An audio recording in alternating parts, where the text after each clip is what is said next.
आज 33वां मैच था इस HBL PSL का, जिसका आगाज 11 अप्रैल को हुआ और 34वां और आखिरी मैच परसों गद्दाफी स्टेडियम लाहौर में शाम 7:30 बजे शुरू होगा।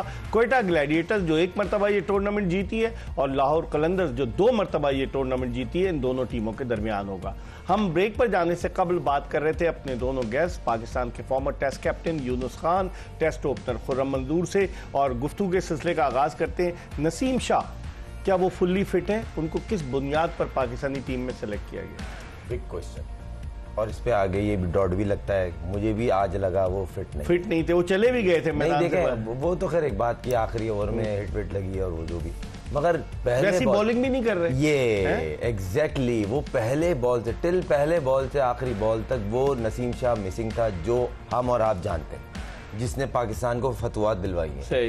वो चीज मिसिंग है। अब ये अल्लाह जानता है या वो जानते हैं वो फुल फिट है नहीं है, मुझे ऐसा लग रहा है वो अनफिट है और सिर्फ टीम में अभी नाम आया हुआ है। तो कोच का वोट उनके हक में गया, देखें, और इसके अलावा एक सेलेक्टर भी उनकी टीम से, उसका हक भी उनके वोट, तो वो तो कैप्टन को उसका वोट कैप्टन का वोट भी उनके हक में गया। तो गया होगा ना। सलमान और शादाब दोनों कैप्टन वाइस कैप्टन है ना।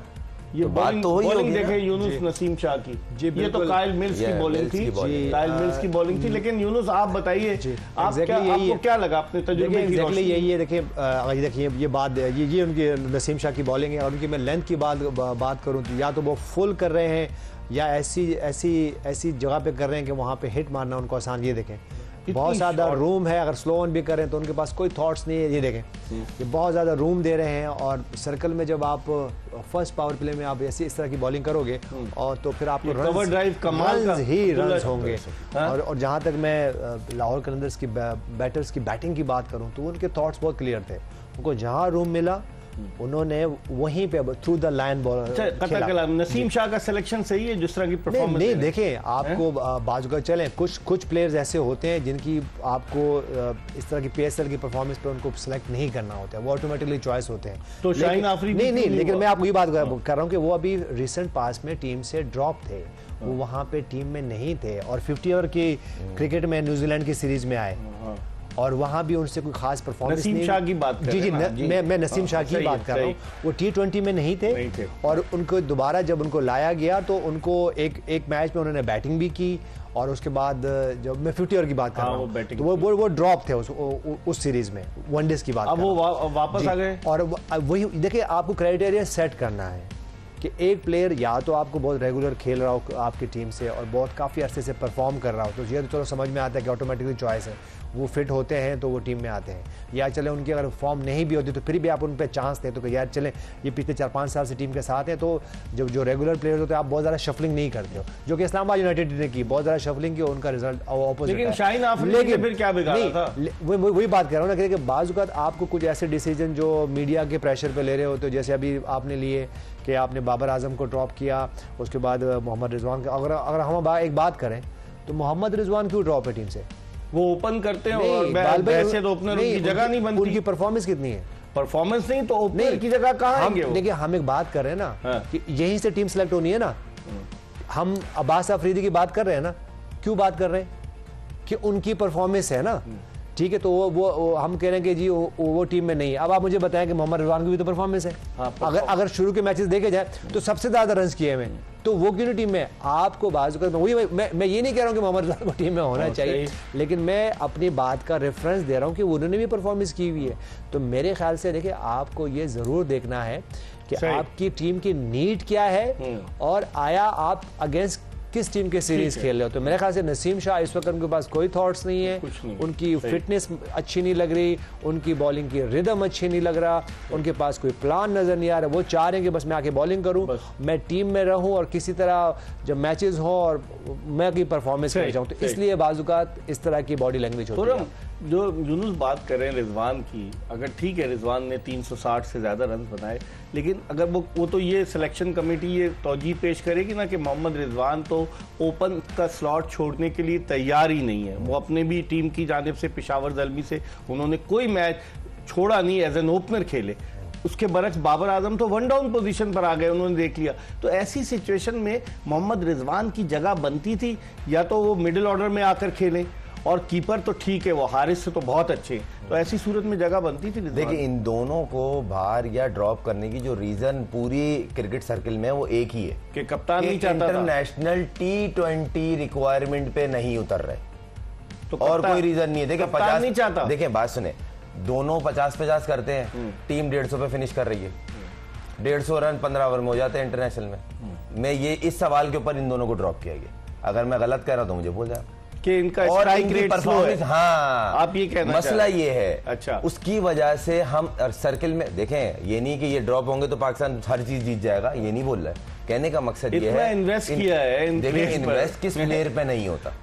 बाबर 10 साल से खेल रहा है, रिजवान को तकरीबन 7-8 साल हो गए। देखें बात हो रही थी इनको ड्रॉप करने की रीजंस क्या आएंगे, वो ये है कि इनका स्ट्राइक रेट इन सर्किल और आफ्टर सर्किल 15 ओवर बिफोर। ये बोर्ड ने तो इसकी वजाहत नहीं की ना, किसी सेलेक्टर ने आके बयान दिया। सर्किल में बात तो यही चल रही है ना भाई, हम बड़े मेगा इवेंट में इतना स्लो क्यों खेलते हैं, और एक नहीं जितने भी एक्सपर्ट हैं, बड़े बड़े ग्रेड्स बात कर रहे हैं हमारे मुल्क के, ये मैं खुर्रम मंजूर बात नहीं कर रहा हूँ, ग्रेड्स बात कर रहे हैं, जिनका बोर्ड सुनता है देखता है उनको कि भाई खुदारा चेंज कर लो, वे ऑफ प्ले चेंज करो। तो आपकी बात को भी ये इस्लामाबाद यूनाइटेड ने सबसे ज्यादा नहीं सुन रहे हैं इस वक्त, जो ये डेटा गुरु हमारे कह रहे हैं वही हो रहा है। कीपिंग करा ली उनसे, आज फिर बैटिंग करके जीत गए जी। वो आप टॉस जीतेगा, मतलब है कि किसी की नहीं सुननी चाहिए डेटा।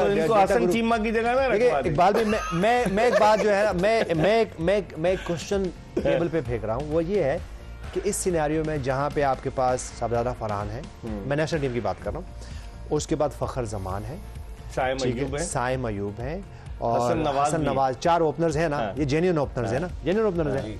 अच्छा, और ये चारों मिडिल ऑर्डर में भी अगर आते हैं तो स्पिनर्स को भी बुरा नहीं खेलते। तो इस वक्त मुझे बताया, अगर आपके पास ऑप्शन हो मोहम्मद हारिस का और मोहम्मद रिजवान का, तो किसको सिलेक्ट होना चाहिए? रिजवान अगर इनिंग्स ओपन नहीं करते तो रिजवान को वो तो छोड़ देना, वो तो इन चारों जेन्युइन ओपनर के होते हुए ठीक है।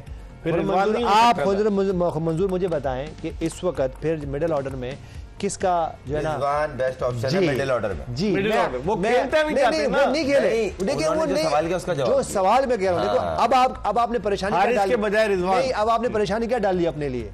परेशानी ये डाल ली है आपने, वो कहते हैं ना आ बैल मुझे मार, आ बैल मुझे मार, इस तरह है कि आप मोहम्मद हारिस को कहां खिलाओगे जब आपके पास ये जेन्युइन 4 कप्तान भी है, सलमान अली आगा जी, ओपनर बैट्समैन है। ठीक है, सलमान अली आगा ने भी कोई 3-4 नंबर पे खेलना है। ठीक है, अब आप मुझे बताएं कि आ बैल मुझे मार सही कहा ना, इसलिए कि अब आप मोहम्मद हारिस को जब खिलाओगे, कहाँ उसकी बैटिंग कहाँ आएगी, कहाँ खिलाओगे? फिर शादाब खान भी खेलेंगे और शादाब खान भी खेलेंगे, और वो भी कोशिश कर रहे हैं कि वो भी किसी तरह बैटिंग ऑलराउंडर बन जाए। तो आपने अपने लिए मुश्किलात खड़ी कर दी। इस वक्त आपको हारिस खाली कीपिंग करेगा, आपको सिर्फ इस वक्त ये करना चाहिए था कि आपको मोहम्मद रिजवान के पास आके जाके बैठ जाना चाहिए था। आपने उनसे उनको कन्विंस करते हैं, उनसे बात करने के लिए, टीम फर्स्ट है, आप मिडिल ऑर्डर में खेलें क्योंकि आपको आइडिया है। ठीक है, इस वक्त आपकी ज़रूरत है मिडिल ऑर्डर में, आप 6, 7, 8 नंबर खेलें। ठीक है, और उसके बाद ये जो आपकी जो चारों जो ओपनर्स हैं उनमें से भी सबने तो खेलना नहीं है। ठीक है, उसमें से ये 2 या 2 ही खेलेंगे। तो फिर आपकी कुछ अब मजबूरन क्या है, आपको वो पॉइंट प्रूव करने के लिए किसको कीपिंग करानी पड़ गई आज?